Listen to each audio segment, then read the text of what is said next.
अस्सलाम वालेकुम, कैसे हैं सब लोग। आई होप कि सब ठीक होंगे। मैं भी बिल्कुल ठीक हूँ। Welcome back my channel. तो यहाँ पे जी 2 दिन का व्लॉग लेके आई हूँ। यहाँ पे मैं इफ्तारी बना रही थी। इफ्तारी में आज बड़ा सिंपल सा है, क्योंकि कुछ बनाना नहीं पड़ेगा। फ्रीज़ हुआ पड़ा था, वही निकाल रही हूँ। मैंने कहा आज चलो पाइयाँ बनाती हूँ। अभी तक बनाई नहीं थी मैंने, कभी कुछ बन रहा था कभी कुछ, तो सोचा कि चलो आज ये बना लेती हूँ।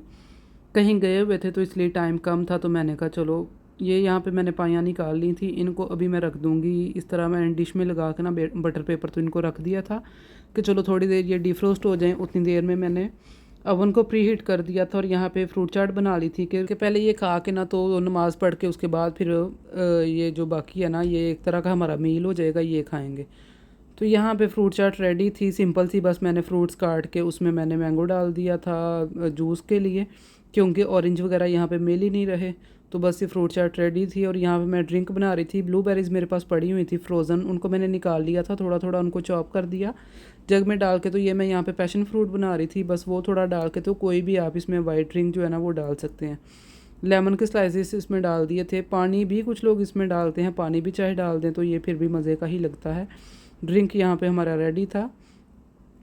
तो ये कहा कि ना तो नमाज़ पढ़ेंगे, तो उसके बाद जो है ना वो फिर बाद में पाइयों की भी मैं आपको फ़ाइनल शक्ल दिखाऊंगी। ये देखें, ये मैंने यहाँ पे ओवन में रखी हुई थी। ये थोड़ी थोड़ी राइज़ होना शुरू हो गई हैं। ओवन अभी इतना प्रॉपर मेरा प्री हीट नहीं हुआ था, टाइम कम था, लेकिन मैंने रख दिया। और ये यहाँ पे आज चाय बन रही थी। अब तो काफ़ी दिन हो गए हैं कि रमज़ान वो ना इफ्तारी में भी हम लोग चाय पीते हैं, मतलब नमाज वगैरह के बाद फ्री होके, सम टाइम तरावियों के बाद और सम टाइम तरावियों से पहले ही। और ये देखें यहाँ पे हमारे मिनी पिज़्ज़ाज़ कितने अच्छे लग रहे थे देखने में भी, और टेस्ट भी माशाल्लाह से बड़ा ही अच्छा था। क्विक से ये रेडी हो गए थे। और ये देखें यहाँ पे पाइयाँ माशाल्लाह से इतनी अच्छी ये राइज़ हुई थी ना, इतनी अच्छे से क्रिस्पी हो गई थी, और टेस्ट इनका क्रीमी सा इतना मज़े का था ना कि मुझे ये फीलिंग काफ़ी पसंद आई है। मैंने कहा चलो अब नेक्स्ट भी कभी बनाऊँगी ना तो इस तरह से बनाऊँगी। मुझे ये काफ़ी इसकी अच्छी फीलिंग लगी थी।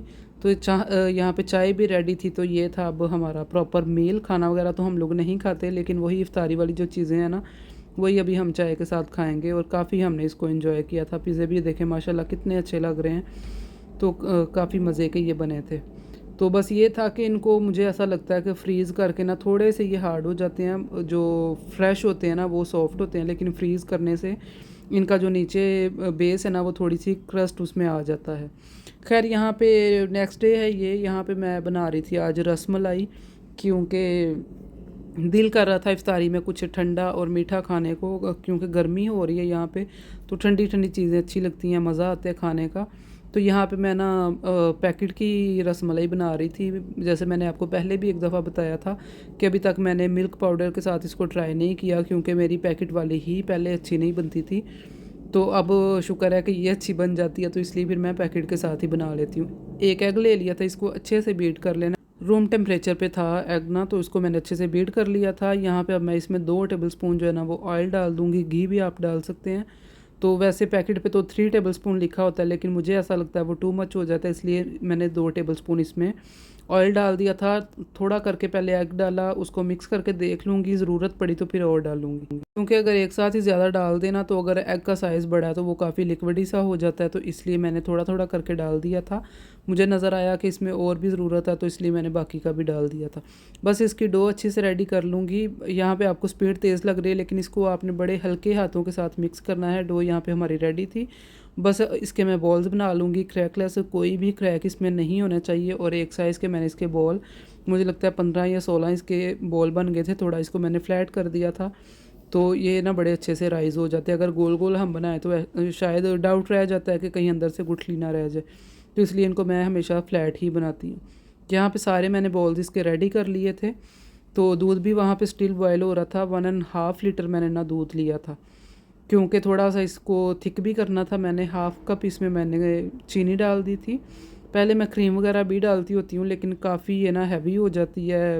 अब वैसे ही रोज़े हैं, तो मैंने कहा नहीं, ये ऐसे ही ठीक है। और इसका जो शीरा जो लिक्विड है ना वो थोड़ा पतला भी रहेगा, तो खैर है, क्रीम के साथ बहुत ज़्यादा हैवी ना हो जाए।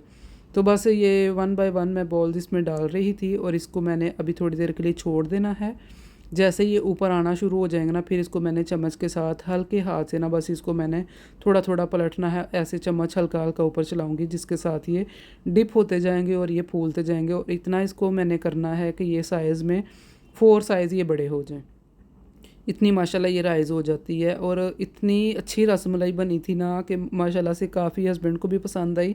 मैं वैसे ना इसमें इलायची पाउडर भी डालती होती हूँ, डिब्बे पे तो नहीं लिखा हुआ लेकिन मैं डालती हूँ। तो आज मेरे ना ड्रॉअर में पड़ा हुआ था तो वो ड्रॉअर खुल ही नहीं रहा मुझसे, पता नहीं उसमें कोई चीज़ अड़ रही है या क्या। तो वो हस्बैंड आएंगे तो फिर वही उसको खोलेंगे, तो इसलिए फिर मैंने इलायची पाउडर इसमें नहीं डाला। और ये देखें कितने अच्छे से राइज़ हो गया। और इसकी एक ये टिप है कि आप इसको ना जैसे ही इनका साइज़ आप नज़र आए कि फूलना शुरू हो गया ना, तो आप इसको बिल्कुल दम वाली आंच पे ना कवर करके छोड़ दें।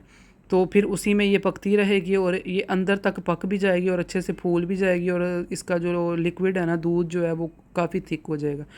रसमलाई यहाँ पे हमारी डन हो गई थी, बादाम इसमें मैंने डाल दिए थे। और ये देखें माशाल्लाह से इसकी फ़ाइनल लुक बड़ी मज़े की ये बनी थी। अभी भी मेरे मुंह में पानी आ रहा है देख के इसको। मुझे तो ना रसमलाई में ये जो बॉल्स हैं ना, जो रस इसको कहते हैं, मुझे ये बड़े पसंद है। मुझे शीरे से ज़्यादा ना इसके रस पसंद है, बड़े मज़े के मुझे ये लगते हैं। खैर यहाँ पे उसको मैंने ठंडा होने के लिए अभी छोड़ दिया था देगची में ही। तो यहाँ पे मैं बना रही थी आज चना चाट। उसके लिए यहाँ पे मैंने इमली ले ली थी, गर्म पानी मैंने ले लिया था कोई हाफ़ कप जितना। तो उसमें मैंने इमली डाल के इसको सोक करके रख दिया था ताकि ये अच्छे से ना सॉफ्ट हो जाए और बिल्कुल इसका जो ना पल्प वो मेरे पास आ जाए। तो इसको मैंने सोक करके रख दिया था। दूसरी तरफ यहाँ पे चने भी बॉयल मैंने ले लिए थे, आलू भी बॉयल कर लिए थे। बस अब इसकी मैं मिक्सिंग करूँगी। चने मैंने ले लिए थे कोई 1.5 कप जितने, और एक मैंने यहाँ पे आलू काट लिया था, मुझे ज़्यादा लगा तो मैंने उसमें से रख लिया था। प्याज बिल्कुल चॉप करके मैंने ना हाथों से ही बारीक करके, मशीन में नहीं, हाथों के साथ इसको मैंने बारीक सा काट लिया था, वो डाल दिया। टमाटर के सीड्स मैं निकाल के हमेशा डालती हूँ, चाहे वो दही बल्ले हो चाहे वो चना चाट हो, सीड्स के साथ मैं नहीं डालती। और सब्ज़ मिर्चें भी मैंने उसके सीड्स निकाल के ना तो फिर डाल दी थी, क्योंकि वो फिर इस तरह ना कड़वी नहीं रहती। टेस्ट उनका रहता है लेकिन वो जो एक बहुत ज़्यादा कड़वाहट होती है ना, वो इसकी ख़त्म हो जाती है। स्पाइसेस इसमें जाएंगी, जिसमें मैंने पहले सबसे पहले इमली डाल दी, उसके बाद नमक, ब्लैक पेपर, कुटी लाल मिर्च, और एंड पे मैंने चाट मसाला डाल दिया था। बस इसको मिक्स कर लूँगी। और इसमें मैंने थोड़ी सी इमली का पानी और डाल दिया था।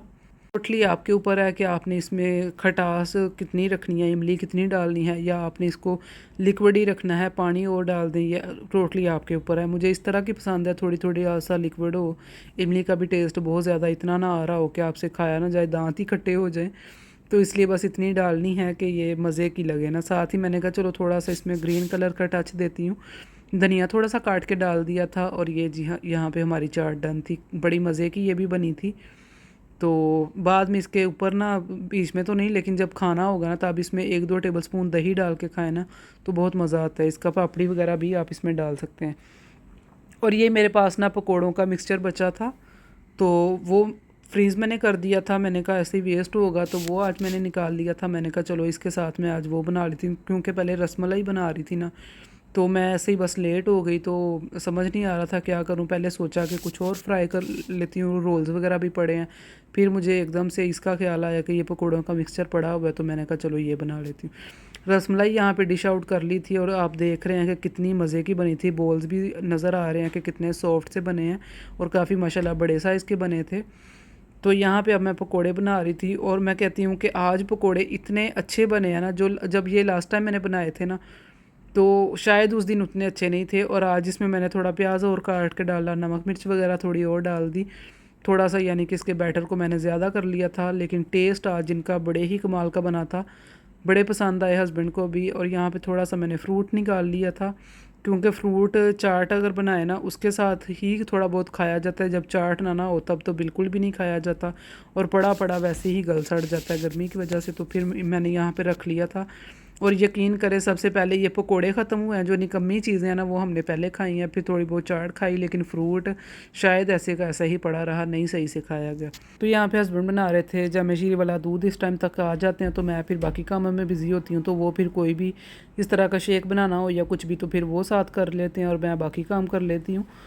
तो ये थी माशाल्लाह हमारी इफ्तारी की फ़ाइनल लुक, काफ़ी मज़े की बनी थी, काफ़ी हमने एंजॉय किया। ये सबसे ज़्यादा तो ये जो पकोड़े हैं ना ये हमने एंजॉय किए, बड़े मज़े के बने थे, चाट भी, रसमलाई, सब कुछ माशाल्लाह बड़ी तारीफ़ हुई थी। तो ये थी आज की मेरी वीडियो, आई होप कि आपको अच्छी लगी होगी। तो मिलूँगी आपको नेक्स्ट वीडियो में किसी नई रूटीन के साथ। अपना ख्याल रखें, दुआओं में याद रखें। ओके जी, अल्लाह हाफिज़।